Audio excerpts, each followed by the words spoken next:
Y sin más, vamos a comenzar con la tercera mesa, que lleva por título Diálisis domiciliaria, una realidad creciente en España. Cedo la palabra a Daniel Gallego, presidente de Federación Alcer.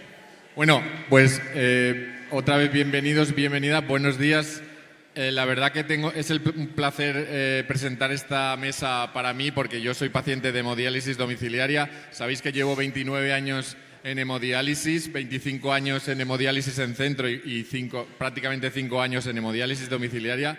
Os tengo que decir que siempre lo digo, que hacerse la diálisis en casa es más fácil que aprender a conducir. Para aprender a conducir, por supuesto, necesitas un teórico y un práctico, unas semanas y, por supuesto, hasta que no estás completamente capacitado no te dejan ir a casa, pero al final todo el mundo conduce. Pues esto es lo que decimos un poco de la hemodiálisis y la diálisis domiciliaria. Y nada, creo que es una realidad creciente. Ojalá tenemos el objetivo estratégico de promocionar las técnicas domiciliarias. Creemos que están infrautilizadas y infraestimadas. Creemos que el hogar y la familia es un elemento terapéutico en sí mismo.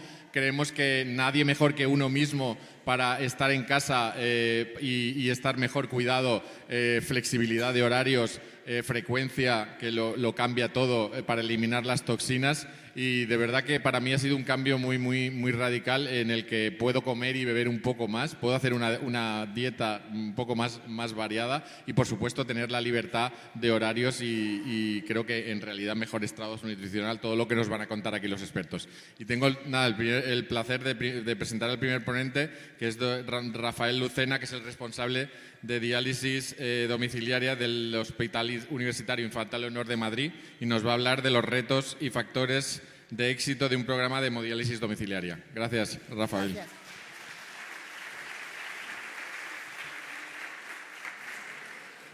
Bueno, voy a hablaros un poco sobre la parte de hemodiálisis domiciliaria. Yo vengo del Infanta Leonor y allí tenemos un programa que lleva unos años. Ya tengo 10 pacientes que se dializan con su monitor en casa, ya sea a través de fístula o a través de catéter, y la verdad es que la experiencia que he tenido ha sido muy buena. Estoy bastante contento. Voy a contar un poco los problemas que podemos encontrarnos y las cosas buenas que también tiene.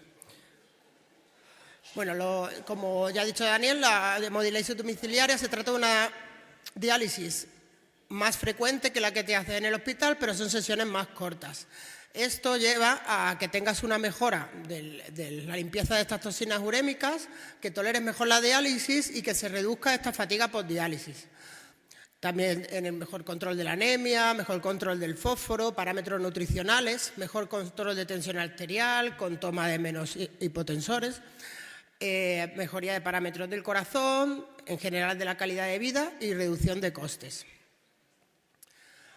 También se habla de mejora de la calidad del sueño, disminución del síndrome de piernas inquietas, disminución de los episodios de apnea del sueño, menos depresión en el paciente, fomento del autocuidado, reducción de ingresos y veces que vas al hospital, reducción de la ambulancia y, bueno, y sobre todo la libertad de hacerte el tratamiento cuando quieras, la hora que quieras del día, y compaginarlo con otras actividades de tu vida diaria, social, incluso con el trabajo, y que el paciente sea más autónomo. Como ya he dicho, muy importante, el tiempo de recuperación postdiálisis, se reduciría esta fatiga postdiálisis y el paciente tendría más vitalidad, más energía. También favorece la recuperación de la vida sexual del paciente, que esté más entregado en la familia, de mejor humor y mejor interactividad social. En España, la hemodiálisis domiciliaria, gracias a estos dos monitores, que son Fisidia y NX State, pues es una realidad que está creciendo, ¿vale? Que esto es el registro de enfermos renales crónicos. Con respecto a hemodiálisis domiciliaria, a principios de los 2000, pues contábamos con poquitos pacientes, en total de España de unos 30, que ahora mismo pues están por encima de los 300, ¿vale? El corte es en 2022, pero ya estaba en 320. Vemos ahí al inicio de la pandemia un descenso a ese 150, pero que luego se ha ido reponiendo. Y bueno, hablando de retos o barreras que podemos encontrar en esta técnica, Pérez Alba en 2017 pues hizo una encuesta a nefrólogos, ¿no? De qué era lo que más le costaba a la hora de introducir esta técnica en los pacientes, ¿no? y dividió las preguntas en barreras en el paciente, barreras en el médico o las barreras económicas.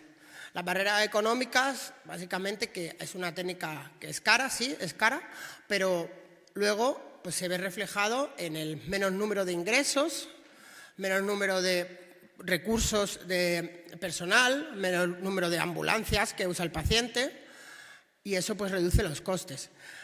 Y otras barreras económicas es el área que podemos disponer nosotros los nefrólogos en nuestro servicio pues, para realizar este entrenamiento.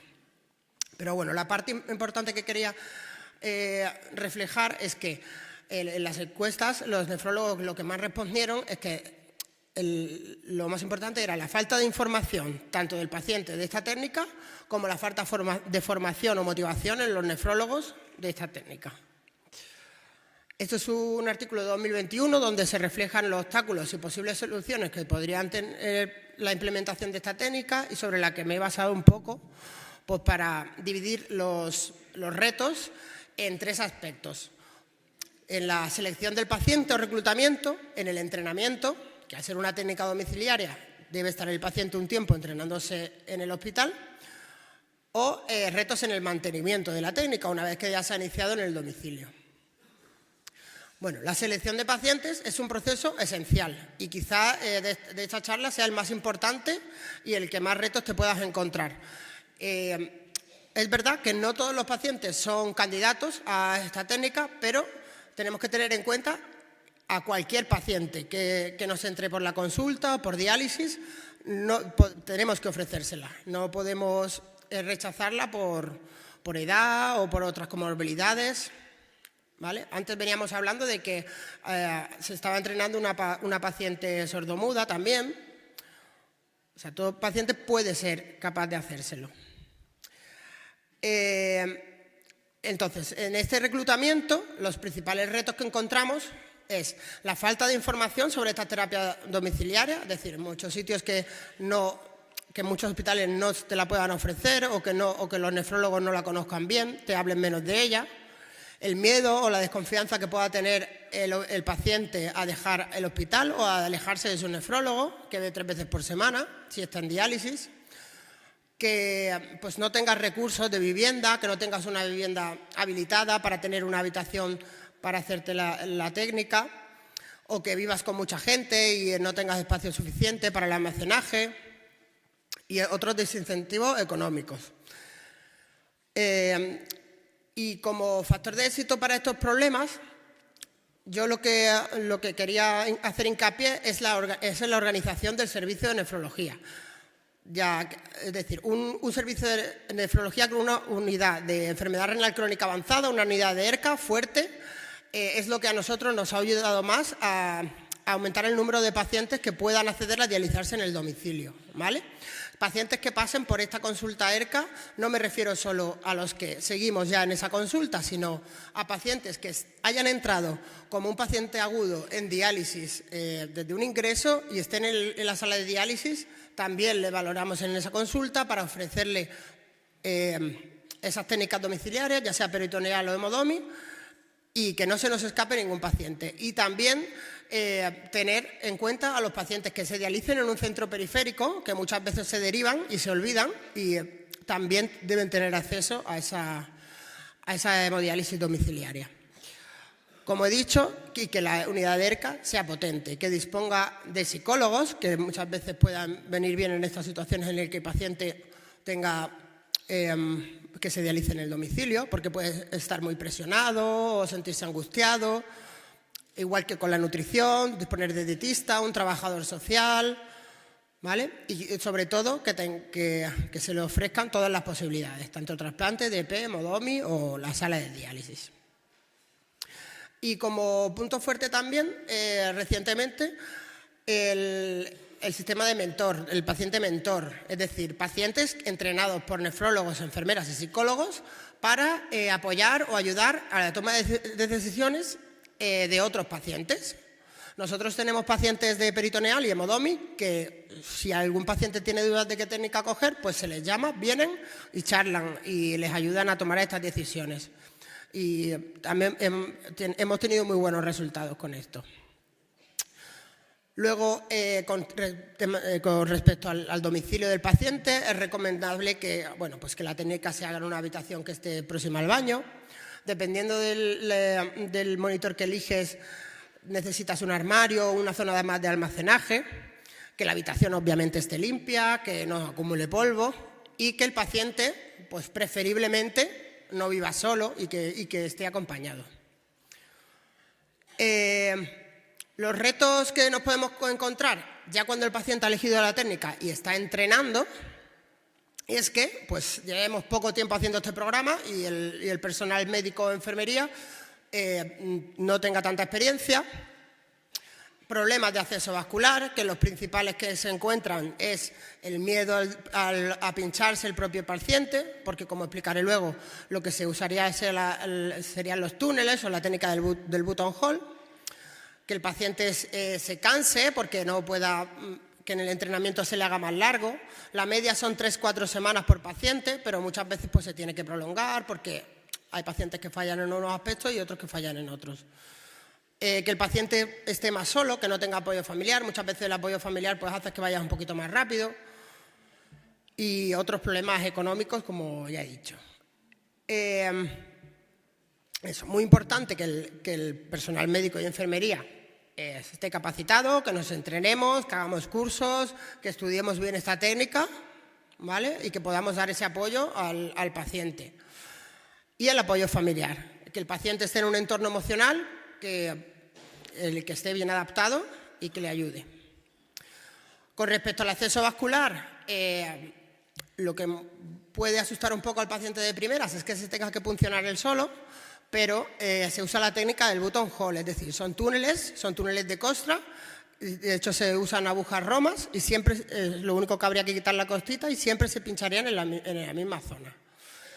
Y no olvidar que también esta técnica la hacemos con el catéter, que se entrena al paciente en el catéter y aunque os parezca raro, vemos muchísimas menos complicaciones infecciosas que en la diálisis en centro, porque siempre es la misma persona la que maneja ese catéter, que es el paciente. Bueno, eso es un registro de pacientes a fecha de 2022, donde vemos que tanto la fístula como el catéter estaban más o menos a la par en la elección de la hemodomi. Y luego, como retos en el mantenimiento, ya hablando de adherencia al tratamiento, también podemos encontrar problemas médicos, fallos en peso seco, sobrecarga de volumen, que tenga complicaciones infecciosas o otros ingresos intercurrentes. Repito, lo de las punciones de la fístula, que pueda pasar cuando el paciente ya lleva años con la fístula y que comienza a desgastarse o a desconfiar, ¿vale? Para el mantenimiento, como punto importante y factor de éxito, me gustaría hablar de la tecnología y de los dispositivos actuales que tenemos, es decir, el monitoreo actual que tenemos y el monitoreo remoto, que podamos hacer un seguimiento online del paciente y diario, ¿vale? Bueno, tradicionalmente hay dos tipos de monitores de hemodiálisis domiciliaria. Unos son los tradicionales y otros son los de bajo flujo. Voy a hablar de los de bajo flujo, que son NX Stage y Fisidia. Son monitores sencillos, que son fáciles de montar. Se puede incluso viajar con ellos y el peso es de 34 kilos. El montaje se hace con bolsas prefabricadas y el NX Stage ofrece otro sistema que se puede hacer con agua de casa, un líquido prefabricado de 60 litros, que reduciría el almacenaje. Es un punto a favor que tiene este monitor, que requiere menos almacenaje si eliges el PureFlow. No requiere agua, no requiere una obra, pero sí una toma de agua. Un minuto, por favor, que se te acaba el tiempo. Gracias. Sí.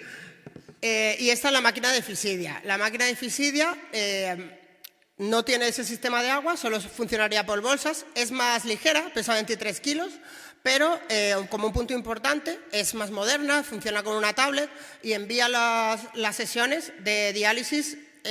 Pues si yo las quiero mensuales o semanales o diarias, me las envía por correo en un Excel y ofrece mucha información del paciente en el día a día. Estos son los filtros, vienen cartucho y filtro separado, pues se puede ofrecer otro tipo de terapias con otros filtros. Esto es muy importante a la hora de la hipersensibilidad a membranas. Y este es el monitor de Fisidia, ¿vale? Aquí vemos un poco cómo se distribuyen los monitores en los enfermos. Y bueno, y para terminar quería poner esta imagen, que es de 1964, de cuando se empezó en Estados Unidos la diálisis y era muy difícil acceder a un tratamiento tan caro. Y esta chica es la hija de un cardiólogo, amigo de uno de los nefrólogos que empezó la diálisis en su momento.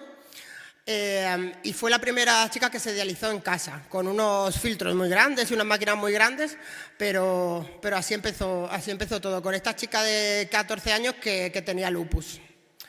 Y ya está, muchas gracias.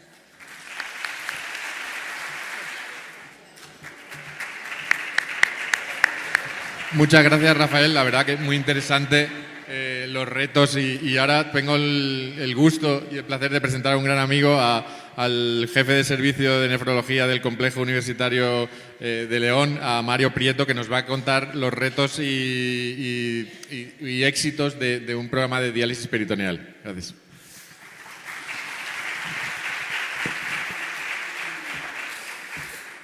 En primer lugar, quiero daros las gracias por haberme invitado a estar aquí hoy con vosotros. Es un placer y un honor.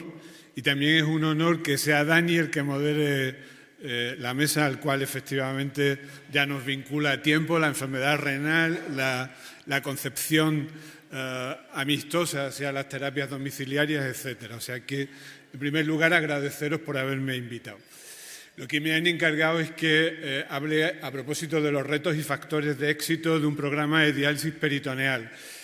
No hay mucho tiempo y básicamente el mensaje es que los factores de éxito sois vosotros, sois los pacientes. Es decir, para que un programa de diálisis peritoneal vaya bien, básicamente tiene que haber pacientes interesados en ser responsables y llevar las riendas de su propia enfermedad y su propia vida. Mirad, esta diapositiva que se entiende mal, lo que viene a expresar es lo siguiente. Si esta fila de aquí, que son aproximadamente 5 asientos, de aquí al final quisiéramos representar los pacientes que inician cada año en cada modalidad de tratamiento, fijaros, en el trasplante solo sería la primera fila. Luego habría 3 filas de diálisis peritoneal y todo el resto, hasta 20 filas, serían hemodiálisis. Es decir, esto es uno de los grandes problemas para las terapias domiciliarias, porque como es poco conocida, incluso por los propios personal sanitario es poco ofertada, porque es poco conocida por vosotros, porque ya os decía que una de las claves de que el programa tenga éxito, la principal sois vosotros, porque si no la ofertan la deberíais de demandar, y la misma administración, que tampoco la conoce bien, por lo cual somos responsables nosotros también de no contárselo y por tanto la potencia poco. Así que es un círculo vicioso que se autoalimenta y que alimenta a las técnicas en centro. Sin embargo, fijaros, esta diapositiva me parece importante, este mensaje. Se reunieron varios grupos interesados en la técnica, como son las casas comerciales, los pacientes y los sanitarios, y decidieron estratificar o darle importancia según qué variables, ¿no? Y que se deberían de incluir en cualquier ensayo que se hiciera para probar cosas en el entorno de la diálisis peritoneal. En azul, en el centro, es el primer escalón. Esas variables deberían estar incluidas en todos los ensayos. Y fijaros, está la supervivencia, que a mí como médico obviamente me preocupa mucho, la supervivencia de la técnica, la enfermedad cardiovascular y las infecciones. Pero fijaros, un tema clave es la participación en la vida. Es decir, para la diálisis peritoneal, un objetivo clave en la vida activa como una de las cosas que se quiere conseguir con la técnica. Y refleja además en los nuevos objetivos de las últimas guías, se potencia mucho la idea de flexibilizar y dar libertad con la técnica. Decir que es necesario definir para cada paciente qué entiende por vida activa. Habrá personas que vida activa implica trabajar, ir a correr, etcétera, y otras personas que vida activa simplemente es el autocuidado. Y fijaros, hay muchos otros elementos más muy centrados en la persona. Yo, si soy una persona que necesita dializarme, ¿qué cosas me gustaría hacer? Como viajar, la flexibilidad, el estado de ánimo, etcétera, todo lo que veis ahí, ¿no? Por tanto, para la diálisis peritoneal Siendo una técnica domiciliaria, la calidad de vida y la libertad es un tema muy importante. Es decir, como persona que necesita tratamiento sustitutivo, claramente son valores potentes. Y luego, otro de los elementos de factores de éxito. Fijaros, tradicionalmente todo el mundo cuando se le hablaba de diálisis peritoneal pensaba peritonitis, continuamente infecciones. Eso forma parte del pasado. Hemos mejorado mucho en las técnicas, en los procesos. Nosotros ahora mismo se pasan meses y meses sin que venga nadie con una peritonitis. Es cierto. Quiere decir, las bajas tasas de peritonitis es uno de los factores de éxito de la técnica. La supervivencia en este momento es comparable a la hemodiálisis, no es una técnica inferior. Y hace mucho por la preservación de la función renal residual. En este momento sabemos que orinar, aun cuando ya estás en diálisis, te asegura menos enfermedades, menos comorbilidad y más supervivencia. Estos elementos nos llevan a poder afirmar claramente que es la modalidad preferible antes del trasplante. Cualquier persona que se vaya a trasplantar, iniciar por DP, le asegura luego no quedarse con una fístula hecha y además preservar la función renal y cuando se trasplante incluso estar orinando. Esto ha facilitado que defendamos las políticas de empezar por diálisis y la visión integrada del tratamiento. No se trata de decir qué técnica es mejor que otra, sino conseguir la mejor calidad de vida y la mayor supervivencia para el paciente juntándolas todas, ¿no? Como veis ahí, el objetivo es promover el trasplante prediálisis, bien de vivo o de cadáver, más fácil de vivo si es prediálisis, y los tratamientos domiciliarios. Y luego la transición organizada entre estos tratamientos. Y veis el concepto de hoja de ruta individualizada, es decir, no es lo mismo para todos, no es café para todos. Cada uno quiere o tiene una necesidad del café de manera distinta. Quiero, de manera telegráfica, 4 mensajes. El primer mensaje es, ¿quién puede hacer diálisis peritoneal? Mirad, en esta diapositiva, que ya tiene unos años, en un número importante de individuos, en 1000 y pico personas que necesitaban tratamiento sustitutivo, se cuantificó cuántas de ellas eran idóneas para hemodiálisis, cuántas para el trasplante y cuántas para diálisis peritoneal. 50% eran susceptibles de trasplantarse, el 80% de hacer diálisis peritoneal. Es decir, la inmensa mayoría de las personas pueden hacer diálisis peritoneal. ¿Cuáles son las barreras? Biológicas hay básicamente una, y es tener un peritoneo que no funcione. Esto es muy infrecuente. Tienes que haber tenido infecciones muy graves previamente o algo que lo ha tabicado. Haber tenido, por ejemplo, una apendicitis muy grave que ha hecho que tengas una inflamación del peritoneo y ya luego no te sirve. El resto de barreras, o una colostomía por una cirugía de un cáncer de colon. El resto de barreras, como veis, son muy sociales organizativas, ¿no? Del tipo de discapacidad cognitiva o de poca fuerza, etcétera, ¿no? Y esto me lleva a un punto que, ya que está aquí Dani, te quiero para que reméis también en la dirección de la diálisis domiciliaria asistida. Es decir, en nuestro país no existe la prestación de ayudar al paciente en su domicilio con DP. En otros países sí. En Francia, por ejemplo, muy potente, Reino Unido, Dinamarca, Italia. Hay diversos modelos, por falta de tiempo no voy a entrar en ello, puede ser parcial, temporal, definitiva, es decir, diversos modelos. Y lo que se sabe además es que cuando existe la opción de DP asistida, aumenta el número de personas que usan la DP en su domicilio, porque esas barreras que hemos dicho antes de falta de fuerza o de destreza se pueden solventar. Mi segundo mensaje telegráfico, claramente dirigido a vosotros, y es que todo paciente se le deberían de presentar las distintas opciones. Mirad, esto de ninguna decisión sobre mí sin mí es un grito que procede de los años 60, de cuando se empezaron a proclamar y escribir los derechos de los pacientes, y claramente, a pesar de que ha pasado mucho tiempo, es verdad que la situación ha cambiado. Yo recuerdo, ya llevo bastante tiempo en esto de la nefrología, y al principio solo prácticamente decidíamos nosotros, y cada vez las personas que necesitan tratamiento sustitutivo han ido tomando un rol más activo en la toma de decisiones. Entonces, el segundo mensaje, ninguna decisión sobre mí sin mí.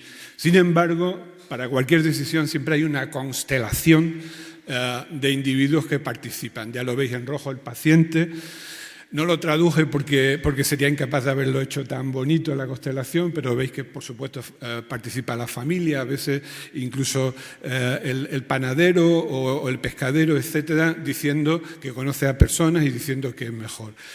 Fijaros qué curiosos estos datos. Le preguntaron a los pacientes cuando habían elegido quién había intervenido en la elección. Los que estaban haciendo hemodiálisis reconocía que ellos eran los únicos que habían elegido 1 de cada 3. Sin embargo, los de diálisis peritoneal, que implica a un paciente más activo, la mitad de ellos decían que eran ellos los que habían elegido la modalidad.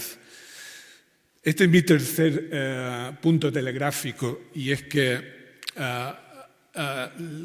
no se puede elegir si no tienes información, porque ya lo he dicho muy al principio, las dos opciones son muy similares, lo que pasa es que tienen repercusiones muy distintas cuando haces una versus cuando haces otra en la vida, ¿no? En tu vida diaria. Por tanto, es necesario, para potenciar las técnicas domiciliarias, que haya un buen sistema de información y educación al paciente que llega.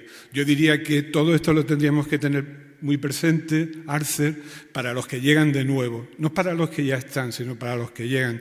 E incluso en algunas zonas no hay mucha facilidad para que los pacientes que llegan al tratamiento sustitutivo se sientan amigablemente recibidos por ARCER, ¿no? Y esto me parece que es claramente un campo de mejora, por nuestra parte, para enviarlos, y por las asociaciones. Y, por supuesto, la información y la educación tiene que ser sin sesgos. No puede ser que los que la damos tengamos intereses que puedan modificar eso. El cuarto punto telegráfico es este. Es verdad que el tratamiento renal sustitutivo es relativamente complicado. Estos son cuestiones que debería de tener claro una persona que va a iniciar el tratamiento. Primero, si quiere tratamiento renal sustitutivo o tratamiento conservador, si quiere trasplante sí o no, si quiere trasplante, ¿por dónde quiere empezar? ¿Por diálisis o por el trasplante como primera opción de tratamiento? Si quiere trasplante, si tiene un donante vivo o no quiere implicar a nadie vivo, y si tiene un donante de cadáver. Si hace diálisis, incluso cuándo iniciarla, con qué filtrado, habría que pactar con el equipo sanitario. No se trata de hacerlo sin información, el equipo sanitario tiene que aquí opinar también, pero el paciente a veces nos dice quiero esperar todavía un poco más. Si quieres empezar con diálisis, quieres peritonear o hemodiálisis, si hemodiálisis quieres en centro o en domicilio, quieres empezar con una fístula, hay pacientes que no quieren que se les haga una fístula y a pesar de que les expliquemos los riesgos, quieren hacerlo con un injerto o con un catéter y obviamente tienen todo el derecho a hacerlo así. Si es peritoneal, manual o cicladora, o estrategia incrementar, de ir poco a poco con pocos intercambios, ir aumentando a medida que se pierde la función renal residual. Es un poco complejo y por eso decía que debería de estar bien montado un servicio de información, una prestación de información al paciente. Mirad, esto... Disculpa Mario, que un minuto, por favor. Voy ya. Esto, la última guía, fijaros cómo ha habido un cambio, porque se le ha pedido a los pacientes que además evalúen las guías y salen puntos muy interesantes, ¿no? Por ejemplo, hablar de efectivamente atención centrada en la persona, reclamando el concepto más allá de paciente, sino la concepción holística. Me parece muy importante la idea de mantener expectativas y esperanzas. Cuando uno está enfermo necesita tener expectativas y esperanzas sí o sí. No entro en más detalle por cuestiones de tiempo, pero fijaros, una cosa que me importa mucho, el punto 4. Cuando hablas con los equipos sanitarios, casi todos dicen sí, damos información a los pacientes, le ofrecemos la posibilidad de elegir. Pero de alguna manera, y los pacientes así lo han reflejado en esta publicación de las guías, se debería evaluar y auditar el grado de toma de decisión compartida. No solo vale que se diga, sino vamos a ver cómo lo estás haciendo y qué resultados hay. En este sentido, me gustaría presentaros, si no lo conocéis, el proyecto Acerca de la Sociedad Española de Nefrología, que lo que pretende es precisamente auditar qué es lo que estás haciendo, cómo lo estás haciendo. Última diapositiva, lo ha comentado antes mi colega, y es que la telemonitorización y la telemedicina va a probablemente ayudarnos a obtener sí o sí mejores resultados. Y con esto acabo.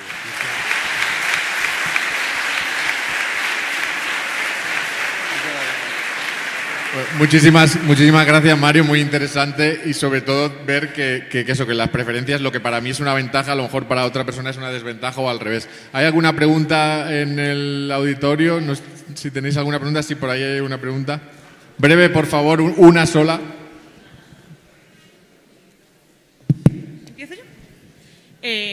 Quizá esta discusión va también un poco para todos nosotros. Es decir, ¿qué vamos a hacer dentro de las entidades para que el tratamiento renal domiciliario, que tiene una limitación clara en el espacio en las casas, qué vamos a hacer para que con el problema que tenemos hoy día los jóvenes en la vivienda, saber que esa es una limitación y cómo vamos a acompañar a los pacientes que quieren optar por ese tratamiento, pero tenemos limitaciones a la hora de poder acceder a una vivienda digna?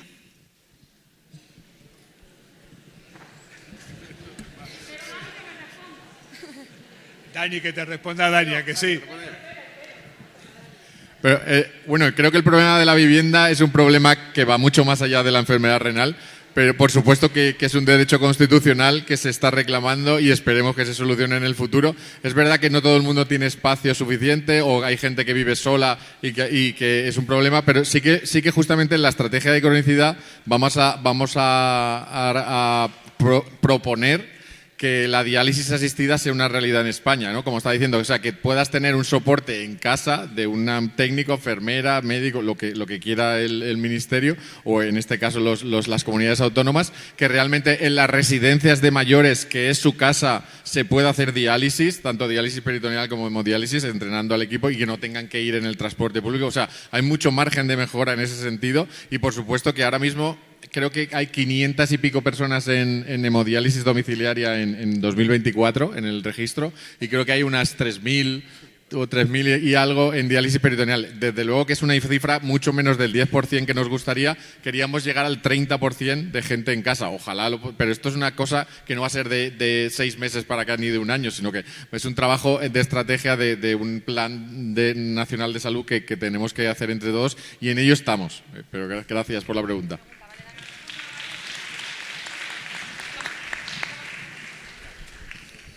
Sí, muchísimas gracias por las presentaciones. Una pregunta muy breve, por lo menos una estimación. ¿Qué vale una sesión de diálisis, de hemodiálisis y una de peritoneal aproximadamente y quién paga? La pregunta que me haces es el precio. ¿El precio? Sí, en euros, claro.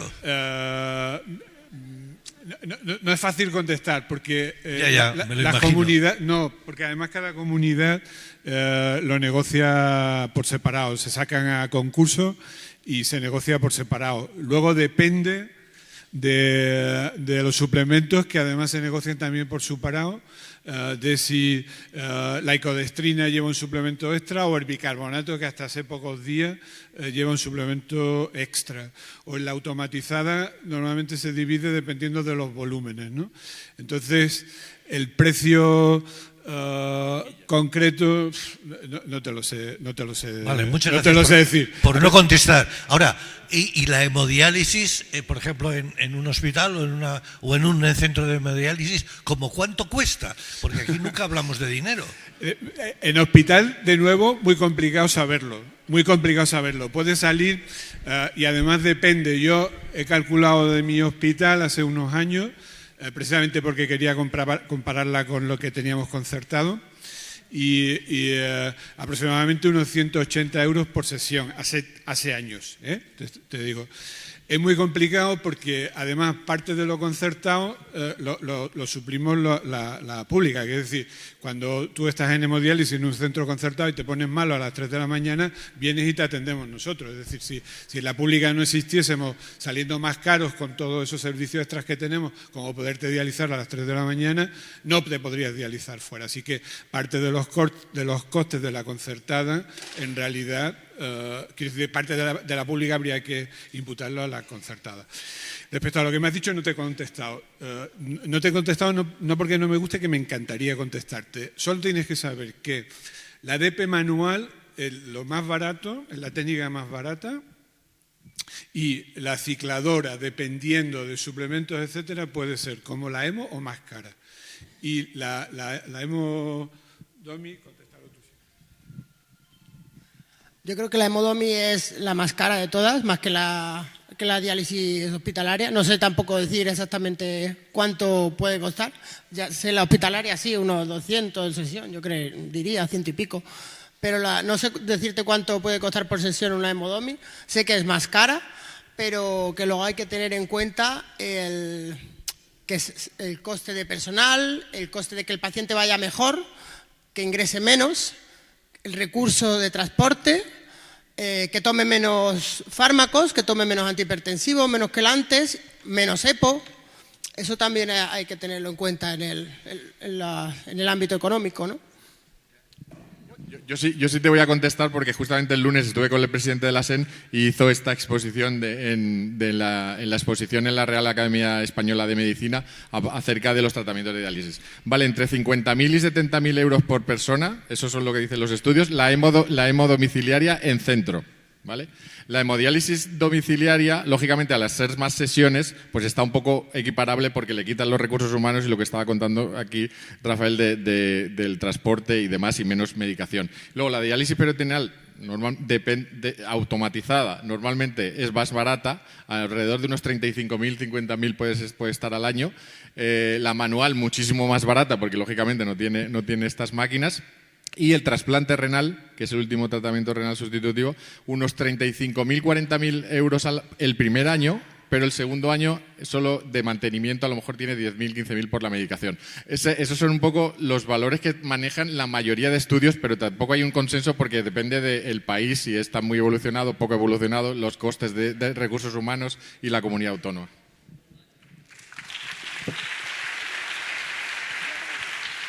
Muchísimas gracias. Damos paso a la próxima mesa. Gracias.